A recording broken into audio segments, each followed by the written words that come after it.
I changed my hat. Did you purposely take off your jacket? Oh, yo, kaboom! Hold up. Welcome. This guy, professional over here. Man. Professional Dominic Delgado over here. This guy What's going on, everybody? Informed me that we were commencing recording. I told you we're starting. Welcome to the AIB show, everybody. Correct. Another live episode. This is going to be a quick one. No joke? I was going to, no, I'll let it slide. All right. I mean, I already did that. I mean, you see what it's called, a mid-style episode, i.e. short. So it's there. Yeah, it's a short episode of mid-style. Care to introduce there you yourself? Go. Brethren, I just said this is a myth. You're on a different level today, Doug. You're not listening at all. What is wrong with you, man? I'm not so sure you said this is a myth, Richard. I did? No, I don't think so. Wow. All right, continue, man. Talk to me. What's up? Right. What's going on here again, Doug? It's growing, man. It's growing. It's just doing its own thing right now. I don't know what to do with it. It's just growing. Either way, talk to me. What's up? Real quick. By the way, it's been 50 years since President Nixon has declared a war on drugs. You know, since then we've spent hundreds of billions with a B of dollars have been poured into law enforcement and incarceration, leading to millions of people being locked up disproportionately. What? Darker pigmented and poor. Can we just give up this foolishness now? You know, I see a lot of comments on social media about how, you know, we do need to have all these prisons because, you know, we need to stop crime. And again, it's just, I struggle to think, are people just dumb or? Yeah. No, yes, that was it. No, to answer your question. Or yes. just ignorant. No, it's not dumb. It's ignorant. Intellectually lazy. Intellectually lazy. You gotta realize, I keep telling you this, man. People only know what's in front of them and what they care about, bro. Like, people aren't noble, altruistic, looking out for their fellow man. None of that BS. It matters to them right now what's in front of them. And if in front of them is safe and secure, then the world is safe and secure. I.e., if things exist, i.e. the prisons and so on and so forth, and they feel good and safe, then, by the way, the prisons work. And if they don't feel safe, then the prisons don't work. And people only act when shit doesn't work in their favor. Yeah. Generally. Sadly, I think you're right. People seem to think that generally society is noble and whatever. They're not. We're not. Society is the furthest from nobility. And I'm a pessimistic individual when it comes to stuff like this, but I've been proven right time and time and time again, so I assume I'm just right. And I'm okay being right because it's just a harsh reality. So yeah, that's what that is. People aren't looking out for their fellow man, as evidenced by everything that's going on in the past year. Yeah, I mean, it's almost 80% of SWAT warrants are used to SWAT raids are used to serve drug warrants, right? I mean, it's for people who formally haven't been charged yet. It's literally just to serve them more. Oh my God! No, but you got to realize, dude, the drug thing specifically is one that, again, you're looking at two different types of people. You're looking at people who live in good neighborhoods and people who live in the inner cities. And I'm actually, no, it's not even true. People who live in less than stellar neighborhoods. And the reality is people who live in the neighborhoods that aren't as supported by way of, you know, everything from, whatchamacallit, state and dollars, income levels, so on and so forth. Those are the communities that feel a lot of this, and the other ones don't. And the other ones who do, by the way, when they do have these drug situations, because they do as well, they have enough money, so it's not that quote unquote big a deal. You know, rich kid X or rich person X will go to some rehab situation and come back and live a good life again, and poor person X will go to jail forever. Yeah, the ACLU posted something that's nowhere that says we cannot keep policing a health problem. It is causing adverse health effects, not preventing them. People dealing with substance dependency continue to face barriers to healthcare, employment, housing, and education. Access to comprehensive treatment for all is rare. And the fear that a person will suffer heavy criminal penalties if they call an ambulance to help someone overdosing is actually killing people. Drug arrests a resource in America are responsible for 20% of all the people locked up. 20%. It's a resource game. Non-violent. You True. know, personal, look at Rob. Okay, look at like Robert Downey personal Jr. use. Personal use. It's not always. Generally speaking, it's that. Look at Robert Downey Jr. You know how many times homie went to jail for drug abuse? You know how many times he went to rehab for drug abuse and alcohol abuse? Right? And dude is Iron Man. I mean, dude made like he had a resurgence and a huge second chance, third chance, and many other chances as well, by the way. Yeah. Now, I'm not knocking him for getting where he went. Don't get me wrong, but what I'm trying to say is, if that was somebody who didn't have the means or whatever else, then there would be no second chance or other. They'd be screwed. And that's just the game, right? So, and again, but we don't live in an equal society. Never have, never will. So it's not. I don't say never will. One day. That's if no, we collectively strive for it. No, we won't. We just told you that people aren't noble and altruistic. No, we're not altruistic. Yeah, you're right. It's dollars and cents, bruh. That's all it is. We're never going to be equal, man. It's not even dollars and cents, though. It is dollars and cents. It comes out to worse than that. I don't know. No. So, okay. It's all dollars and cents. No, hold up. Case in point. It's all dollars and cents because when you are whatever ethnicity you are and you have money, you are now somebody of note and import, and I'll listen to you, and I will take your thoughts into consideration. And if you don't have money, I don't give a crap. Period. Jay-Z went from drug dealer to somebody who's not producing film, doing whatever else, and somebody that people want to see, in every walk of whatever. Money as a drug dealer. No, he didn't make not the money he has now, bro. True. That's true. I mean, the money he made then was great for him then. The money he has now, it's money. People want to listen to him. Now he's shaking hands with presidents and stuff. Yeah. Bro, it's money, man. Plain and simple. Yeah. Plain and simple. You can call it whatever you want to call it, money. If you got money, things will work out for you. If you don't got money, sorry. Then it's how much do we want to make it seem like we are looking out for you? We meaning society.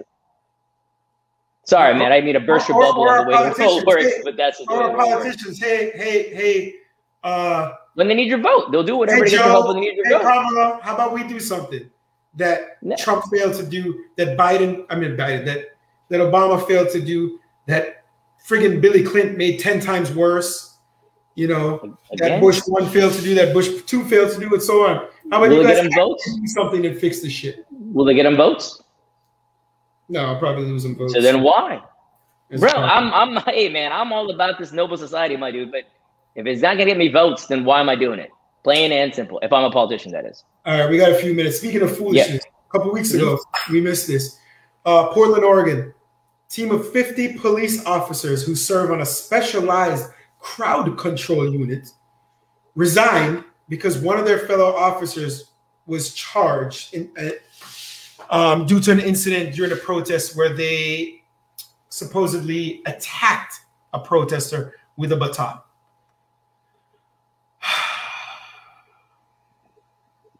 Trying to breathe. Serenity now. Of all the fuckery going on internally in police departments, and that you see on a daily basis that your fellow officers are doing to other people, and you probably see them doing it to their own family too.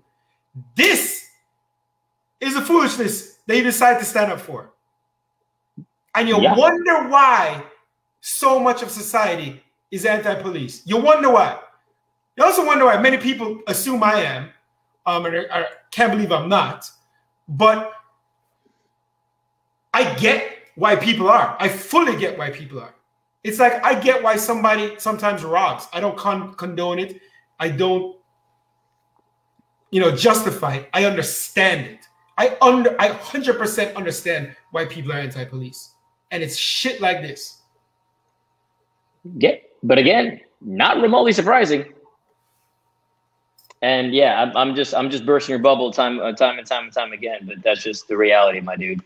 It's, the police officer are going to stand up for that. Not everything they see on a daily basis internally that their peers are doing. Not a manner in which they feel they can. There's no chicken or the egg in terms of fixing the break, for lack of a better word, or lack of cohesion between society and police. There is no chicken or the egg. Police have to fix it. And we've talked about it. You said they won't. And that's the only solution. Well, there's no incentive. It's the hardest job in the country these police officers have. And I wouldn't go that far. Yeah, I would make it that far. But they're making their jobs that much harder. Yeah, you and me don't have we don't have to, you know, wake up wondering if we're gonna make it home alive every single day. Or if we're doing a routine part of our job. When you stop somebody, you got to be a little on edge just in case. I'm just going to go on it's a difficult job. I just wouldn't say the hardest job out there, but difficult. I guess definition of hard, you know, physical activity by no means is it the hardest job, right? Yeah, no, and don't get me wrong. There is definitely something, there's a lot of danger involved. Yeah. You know, so I'll give you that too. We talk about be better and justice over order. It's ridiculous. Things like this make me irate. There's another. What was that? I don't know. I don't even know what the hell you're trying to do there. So for those of you who don't know, like with everything that went down here, there was a building collapse here in Miami earlier 4 days ago now. And they're still trying to find 150 odd people are unaccounted for and stuff like that. But it's amazing how quickly the blame game kicks off, and amazing how quickly, you know, the mayor and everybody is like, you know, they are looking out for the people and stuff like that. And it's also sad that immediately we've got to go and be in a situation where now we've got to raise money. Not we have to, sorry, but now there are calls to raise money to help the people out, right? And I'm all about helping people out, but what I'm trying to say is, again, as we look at the haves and the have-nots, these are individuals who had houses, etc. Again, not that the building should have come down, period, by the way. But it's crazy that we live in a society where if anything goes wrong, we've got to donate where I see we only wait for things to go wrong before we can help somebody else. So are these donations because these people now don't have their home? Correct. So we feel worse for the people who are used to a good life, who have been lost, versus people who never had and don't have, kind of thing. Yes. It's a shit difficult argument. You see what I'm getting at? There's no way for me. I'm not doing. There's no. Again, first of all, I can't even imagine living in a building in this year that was built. I mean, in this time, it was built 40 years ago and it collapses, which is effing crazy. Yeah. I mean, the whole concept there is crazy. Right. And they said, 4 years ago, it came out a situation where 3 years ago, 2018, where they had an inspection, the whole nine, and they said they should do stuff. And they were just starting to go under some construction for this. And, you know, this happened.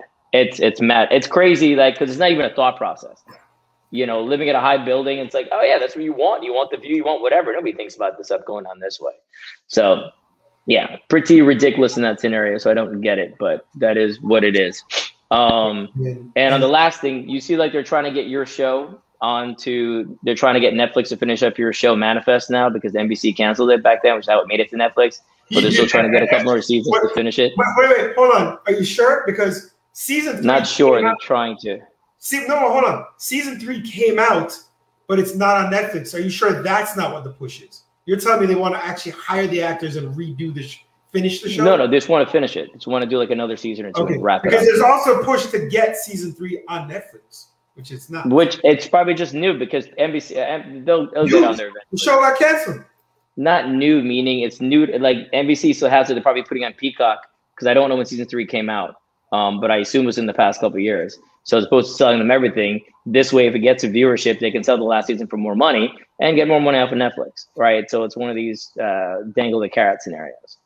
And people like you actually watch it, which is just crazy. I can't believe you actually watched that. It's a bad show. Don't watch it, people. Manifest is a bad show. No, it was bad when I saw it. When it's bad when I saw the trailer. And you guys committed time to it. I'm trying not to make a joke with your shirt. I've had so many, now I lost them all. This is the short episode where the man is shirt useless. You know, it's how useless. It's how you woo the ladies with that phrase. Bro, you're ending on a really bad note. Stop. Let me help you, man. I know you're. Is that what she said? Good Lord, man. Not even. Wow. Yeah. That was bad. Go away now. I'll talk to you later. Have a good one. Justice over order. Be better. Follow us. These videos are now on YouTube, on social media, Instagram. We kind of beefed up the video presence every Friday freestyle. We got the stuff on our Facebook page. We're now posting stuff. We took a hiatus from there. Check out the website. I may post cool imagery for every episode, you know, pertaining to the episode. And we got some other stuff up there. What else? Oh, please, if you listen on Apple, because we had some issues with Apple, rate and review. You know, greatly appreciate you taking the 15 seconds out of your day. And be better, justice over order. Take it easy, y'all.